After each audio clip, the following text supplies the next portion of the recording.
दिल्ली में चल रही एआई समिट का आज आखिरी दिन है। समिट के आखिरी दिन प्रधानमंत्री नरेंद्र मोदी ने एआई और डीप टेक स्टार्टअप्स के सीईओज के साथ मीटिंग की। बैठक में पीएम मोदी के प्रधान सचिव शक्तिकांत दास भी मौजूद रहे। ये startups health care, cyber security, space और दूसरे फील्ड्स में शानदार काम कर रहे हैं। 16 फरवरी से शुरू हुई समिट का आज आखिरी दिन है। समिट में 20 से ज्यादा देशों के प्रमुख और करीब 100 सीईओज फाउंडर्स शामिल हुए हैं। दिल्ली में एआई महाकुंभ में शामिल होने आए फ्रांस के राष्ट्रपति इमैनुअल मैक्रों ने भारत और फ्रांस के बीच राफेल डील पर विरोध कर रहे विपक्ष को करारा जवाब दिया। मैक्रों ने कहा कि मुझे नहीं पता कि लोग इसकी आलोचना क्यों करते हैं, इससे आपके देश को मजबूती मिली है। उन्होंने कहा कि ये फाइटर जेट भारत को सैन्य रूप से और ज्यादा मजबूत बनाते हैं और दोनों देशों के बीच रणनीतिक साझेदारी को और गहरा करते हैं। अब एआई से बनाए गए फोटो, वीडियो या ऑडियो पर लेबल लगाना जरूरी कर दिया गया है। इसके साथ ही सोशल मीडिया प्लेटफॉर्म्स को किसी भी आपत्तिजनक कंटेंट को शिकायत मिलने के महज 3 घंटे के अंदर ही हटाना होगा। ये नए नियम आज से लागू हो चुके हैं। अगर एआई का इस्तेमाल अश्लीलता, धोखाधड़ी, हथियारों से जुड़ी जानकारी या किसी की नकल उतारने के लिए किया जाता है तो इसे गंभीर अपराध माना जाएगा। गोरखपुर में आंख के अस्पताल में बड़ी लापरवाही की घटना सामने आई है, जहां आंखों की रोशनी ठीक कराने गए 9 लोगों को अपनी आंखें निकलवानी पड़ी। अस्पताल में ठीक से इलाज नहीं मिलने की वजह से इनकी आंखों में इन्फेक्शन फैल गया, जिसकी वजह से हमेशा के लिए ब्लाइंड हो गए। प्रशासन ने मामले में संज्ञान लेते हुए मजिस्ट्रियल जांच के आदेश दे दिए हैं। रिपोर्ट के बाद हॉस्पिटल का लाइसेंस भी रद्द हो सकता है। फिलहाल प्रशासन ने अस्पताल को सीज किया है। कर्नाटक के बागलकोट में शिवाजी जयंती जुलूस पर पत्थरबाजी के बाद शहर में तनाव हो गया है। ईसाई हिंदू कार्यकर्ताओं ने मस्जिद के पास खड़े 6 लोगों को आग के हवाले कर दिया। इसके बाद पुलिस ने बल प्रयोग कर हालात को काबू में किया। तनाव के चलते पूरे इलाके में सुरक्षा के कड़े इंतजाम किए गए हैं। आरोप है कि जुलूस जब वहां बनी एक मस्जिद के बाहर पहुंचा तो डीजे की आवाज का विरोध हुआ। इस बीच किसी शरारती तत्व से जुलूस की तरफ चप्पल फेंक दी गई, जिससे माहौल बिगड़ गया। कर्नाटक के बाद हैदराबाद में भी शिवाजी जयंती पर जुलूस के दौरान भारी बवाल मचा। शहर के अंबापेट इलाके में जामा मस्जिद के पास जमकर हंगामा हुआ। तेज संगीत और नारेबाजी से रुकने पर 2 समुदाय के लोगों के बीच जबरदस्त भिड़ंत हो गई। दोनों गुटों में कहासुनी और तीखी बहस हुई। सोशल मीडिया पर यह वीडियो तेजी से वायरल हो रहा है। अब मौके पर पहुंची पुलिस ने दोनों पक्षों को समझा और मामला शांत कराया। फिलहाल स्थिति काबू में है। एमपी में जबलपुर में एक दुर्गा मंदिर में आरती के दौरान तोड़फोड़ और पथराव के बाद हंगामा मच गया। मुस्लिम समुदाय का एक युवक मंदिर की ग्रिल तोड़कर अंदर घुसा और तोड़फोड़ की, जिसके बाद हिंदू पक्ष के लोग भी लाठी डंडे लेकर सड़क पर निकल आए। दोनों तरफ से काफी देर तक जमकर पथराव हुआ। मौके पर पहुंची पुलिस ने उपद्रवियों को काबू करने के लिए आंसू गैस की गोली दागी। सिहोरा के आजाद चौक इलाके में भारी तादाद में पुलिस फोर्स तैनात कर दी गई है और पुलिस मामले की जांच में जुटी है। बंगाल में नमाज को लेकर सियासत शुरू हो गई है। नेता प्रतिपक्ष शुवेंदु अधिकारी ने सड़क पर नमाज पढ़ने का एक वीडियो शेयर किया है। तस्वीरें नॉर्थ कोलकाता के बीटी रोड की है। तस्वीरों में साफ दिख रहा है कि नमाज के लिए ट्रैफिक को ब्लॉक किया गया है।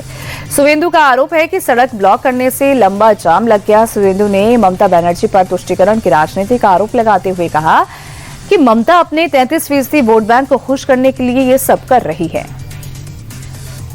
उत्तराखंड के जोशीमठ में सरकारी भवन में बिना अनुमति के नमाज अदा करने पर बवाल मच गया है। बिना इजाजत के भवन में नमाज पढ़ने का वीडियो सोशल मीडिया पर तेजी से वायरल हो रहा है। स्थानीय लोगों ने इसका पुरजोर विरोध किया और प्रशासन से कड़ी कार्रवाई की मांग की है। दरअसल किसी भी सरकारी या सार्वजनिक परिसर में धार्मिक आयोजन के लिए इजाजत लेनी होती है और अगर बिना इजाजत के आयोजन हुआ है तो ये धार्मिक नहीं बल्कि एक कानूनी विषय बन जाता है। इसीलिए स्थानीय लोगों ने सरकारी भवन में नमाज पढ़ने का विरोध भी किया है। बुर्की में हरिद्वार से कावड़ लाने के बाद यूपी के संभल की रहने वाली तमन्ना मलिक को लगातार धमकियां मिल रही हैं। तमन्ना का आरोप है कि मौलाना और मुस्लिम समुदाय की तरफ से उन्हें लगातार डराया और धमकाया जा रहा है। इस मामले में पुलिस ने एक्शन लिया है और तमन्ना मलिक और उनके पति की शिकायत पर एफआईआर दर्ज कर ली है। संघ प्रमुख मोहन भागवत जिस वंदे भारत एक्सप्रेस से मेरठ पहुंचे, उस पर हरदोई में पथराव किया गया। पत्थरबाजी से ट्रेन की एक खिड़की का शीशा टूट गया। बताया जा रहा है कि मोहन भागवत ट्रेन के E1 कोच में बैठे थे। उसमें एक कोच आगे C4 पर पत्थर फेंका गया था। घटना के तुरंत बाद पुलिस और जीआरपी एक्शन में आ गई। ट्रेन के अंदर भी चेकिंग की गई। साथ ही जिस जगह पत्थर फेंका गया था वहां पुलिस की टीम पहुंची और मामले की जांच शुरू कर दी है। बिहार के समस्तीपुर में बदमाशों ने कानून व्यवस्था को चुनौती देते हुए एलजेपी के नेता रोहित कुमार उर्फ अंटू ईश्वर पर अंधाधुंध फायरिंग कर दी।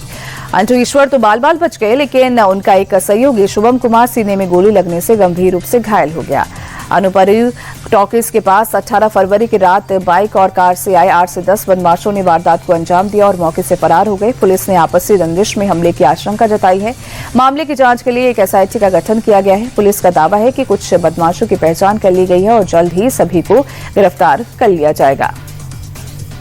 बिहार विधानसभा में शिक्षा बजट पर चर्चा के दौरान बीजेपी विधायक मैथिली ठाकुर ने लालू यादव के शासनकाल पर जमकर निशाना साधा। मैथिली ने बिहार के पिछले 30 सालों के सफर को हस्तिनापुर की कहानी के रूप में सुनाया। मैथिली ने लालू का नाम लिए बगैर उन्हें धृतराष्ट्र कहा। मैथिली ने कहा कि 2005 से पहले अंधे धृतराष्ट्र देखना भी नहीं चाहते थे क्योंकि उन्हें दुर्योधन की चिंता लगी रहती थी। वहीं मैथिली ने नीतीश की तुलना युधिष्ठिर से की और कहा कि जब नीतीश कुमार ने बागडोर संभाली तब यहां सुशासन आया। एक्टर रणवीर सिंह को धमकी देने के मामले में बड़ा खुलासा हुआ है। मुंबई पुलिस सूत्रों के मुताबिक रणवीर सिंह से बिश्नोई गैंग ने 10 करोड़ रुपए की मांग की थी और अमेरिकी नंबर से धमकी भरा मैसेज भेजा गया था। क्राइम ब्रांच उस नंबर की जानकारी लेने के लिए अमेरिका की एजेंसी से संपर्क कर रही है। तो वही जांच में पता चला है कि बिश्नोई गैंग के खास गुर्गों में से एक हैरी बॉक्सर ने वॉइस नोट्स भेजकर रणवीर सिंह को धमकी दी थी। कानपुर पुलिस ने फर्जी डिग्री का कारोबार करने वाले गिरोह का भांडाफोड़ किया है। ये गिरोह पैसे लेकर फर्जी डिग्री बनाने का काम करता था। गिरोह फर्जी मार्कशीट, डिग्री, प्रोविजनल और माइग्रेशन सर्टिफिकेट तैयार करके बेचता था। इसके साथ ये हाई स्कूल और इंटरमीडिएट की मार्कशीट भी फर्जी बनाते थे। ये गिरोह का नेटवर्क 9 राज्यों तक फैला हुआ था और 14 यूनिवर्सिटी से इनका संपर्क था। फिलहाल पुलिस ने 4 आरोपियों को गिरफ्तार कर लिया है। उत्तर प्रदेश के उन्नाव में क्रिकेट मैच के दौरान मधुमक्खियों ने हमला कर दिया। हमले में मैच में अंपायरिंग कर रहे माणिक गुप्ता की मौत हो गई। यह हादसा उस वक्त हुआ जब उन्नाव में अंडर 13 क्रिकेट लीग का एक मुकाबला चल रहा था। बुधवार सुबह गंगा घाट कोतवाली क्षेत्र स्थित राहुल सप्रू ग्राउंड में कानपुर और लखनऊ के युवा खिलाड़ी निर्धारित मैच के लिए एकत्र हुए थे। अचानक हुए हमले से मैदान में अफरा तफरी मच गई। मधुमक्खियों के हमले में करीब 40 लोगों के घायल होने की खबर है। मथुरा में अपराधियों के खिलाफ पुलिस का ताबड़तोड़ एक्शन जारी है। प्रशासन ने गोविंदनगर इलाके में गैंगस्टर योगेश यादव और राजन यादव के खिलाफ सख्त कार्रवाई की है। गैंगस्टर भाइयों की 10 करोड़ की प्रॉपर्टी को जिला मजिस्ट्रेट के आदेश पर जब्त कर लिया गया है। योगेश और राजन पर संगठित गिरोह बनाकर ये अवैध संपत्ति बनाने का आरोप है। कार्रवाई के दौरान पुलिस टीम ने ढोल नगाड़ों के साथ मौके पर मुनादी कराई और जनता को इस जब्ती की आधिकारिक सूचना भी दी।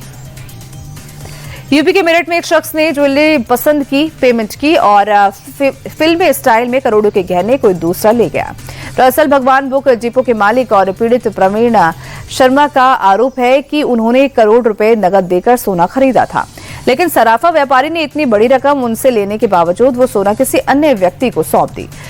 वही घटना के बाद पुलिस सीसीटीवी और कॉल डिटेल खंगाल रही है। झांसी में छोटे भाई ने बड़े भाई की कुल्हाड़ी से हमला कर हत्या कर दी। दरअसल नींद में खलल डालने से छोटा भाई नाराज हो गया। दोनों भाइयों में बहस हुई और गुस्से में आकर छोटे भाई ने बड़े भाई की हत्या कर शव को घर के पिछले हिस्से में दफना दिया। बाद में खुद थाने पहुंचकर गुमशुदगी की शिकायत दर्ज करा दी। आरोपी पर शक होने पर मृतक के मामा ने शिकायत दर्ज कराई। पुलिस ने जब सख्ती से पूछताछ की तो पूरा मामला खुलकर सामने आया। फिलहाल आरोपी छोटे भाई को पुलिस ने गिरफ्तार कर आगे की जांच शुरू कर दी है। उत्तर प्रदेश के देवरिया में दिन दहाड़े ज्वेलरी शॉप में असले के बल पर लूट की कोशिश से बाजार में सनसनी फैल गई। बाइक सवार 3 बदमाशों ने दुकानदार के सिर पर कट्टा तानकर लूटने की कोशिश की। व्यापारी ने किसी तरह से भागकर अपनी जान बचाई। वहीं दुकान में मौजूद महिला स्टाफ ने टेबल के नीचे छिपकर अपनी जान बचाई। पूरी घटना दुकान में लगे सीसीटीवी में कैद हो गई। मौके पर कुछ न मिलने पर बदमाश फरार हो गए। फिलहाल व्यापारी की शिकायत पर पुलिस ने मामला दर्ज कर जांच शुरू कर दी है। मुंबई के बाकोला इलाके में स्थित दीगे चौल में बड़ा हादसा हुआ है। गुरुवार शाम को अचानक सिलेंडर में विस्फोट हो गया, जिसमें 4 लोग गंभीर रूप से घायल हो गए। पूरी घटना सीसीटीवी में कैद हो गई। बताया जा रहा है कि सिलेंडर की मरम्मत के दौरान अचानक धमाका हुआ, जिसके बाद घर में आग लग गई, जिसमें 4 लोग गंभीर रूप से झुलस गए। सभी घायलों का अस्पताल में इलाज जारी है। पुलिस मामले की जांच में जुट गई है। एमपी की राजधानी भोपाल साइबर जालसाजों का नया ठिकाना बन गया है। बीते 30 घंटे के अंदर शहर के अलग अलग इलाकों में साइबर ठगी के 34 केस दर्ज हुए हैं। साइबर ठगों ने अपने जाल में फंसाकर नगरवासियों से अब तक 1 करोड़ 53 लाख से ज्यादा ठगी की। सबसे बड़ी ठगी साकेत नगर में हुई, जहां एक ही व्यक्ति से ऑनलाइन 50,98,000 रुपए ठग लिए गए। ठगों ने विदेशी ट्रेडिंग के जरिए भारी मुनाफे का लालच देकर बेरोजगारों को नौकरी दिलाने के नाम पर ठगी को अंजाम दिया।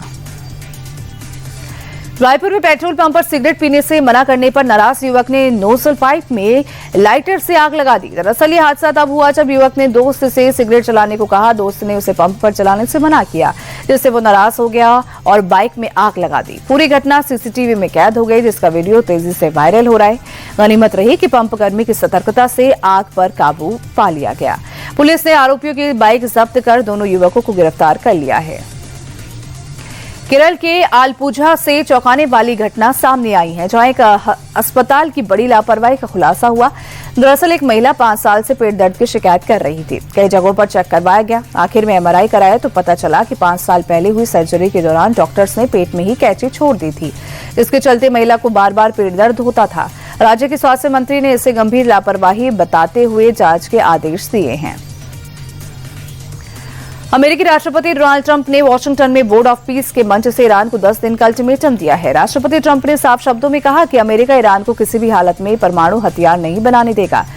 ट्रंप ने ईरान को कड़ा संदेश देते हुए कहा कि ईरान को अमेरिका के साथ एक सार्थक और ठोस समझौता करना होगा, वरना बुरे नतीजे होंगे और 10 दिन में स्थिति साफ हो जाएगी।